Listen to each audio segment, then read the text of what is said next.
আমাদের কিন্তু আপনার একটা প্রতিপক্ষ আছে, নৌকা নাই কিন্তু আরেকটা মার্কা আছে। তো কি মার্কাটা? দাঁড়িপাল্লাকে আগে দেখছেন আপনারা? এখানে এই অঞ্চলে দেখছেন?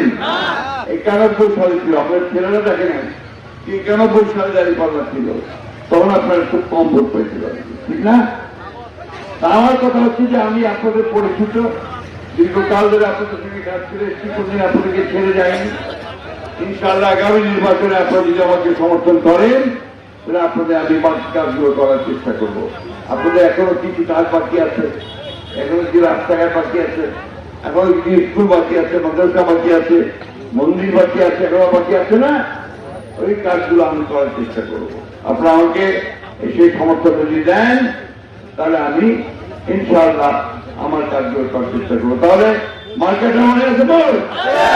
মার্কেটে কি এর আগে আমরা এমপি ইলেকশন করছি 15 বছর আগে, মাঝখানে আমরা কোনো ভোট দিতে পারি নাই, তাই না? সব ভোট নিয়ে গেছে ওরা, কারা? হাসিনার লোকেরা, তাই না? অথবা পুলিশ অ্যাডমিনিস্ট্রেশন। এবার একটা সঠিক ভোট হবে বলে আশা করতেছি আমরা। অর্থাৎ যার ভোট সে দিতে পারবে, যাকে খুশি তাকে দিতে পারবে, তাই না? এবার নৌকাটা নাই, নৌকা এবার আপনার পালাইছে, পাল বছর চলে গেছে। আসি না মাঝখান থেকে তার যারা সমর্থক আছে তাদেরকে বিপদে ফেলে গেছে। আমরা সেই বিপদ থেকে তাদের পাশে দাঁড়াই। আমরা পরিষ্কার বলছি আমার হিন্দু ভাইদেরকে যে আপনারা কোনো চিন্তা করবেন না, আমরা আছি আপনাদের সঙ্গে।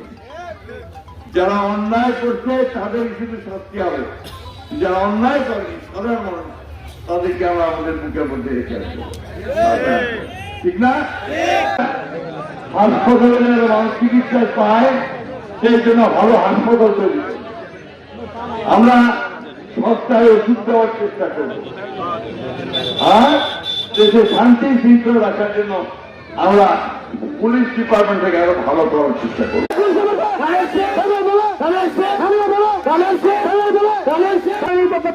আমরা সেখানে গ্রহণ করে নেব। আমরা এই পর্যায়ে আমাদের কিছু সনাতনী ভাইয়েরা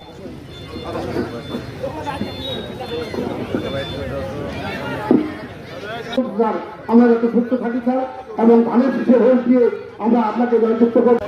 স্টেজে উঠবেন না, শুধু সার থাকবে সেখানে, সার সারা কেউ থাকবে সেখানে। কথাগুলো শুনবো এবং ঠাকুর ভালো থেকে তুলে ধরতে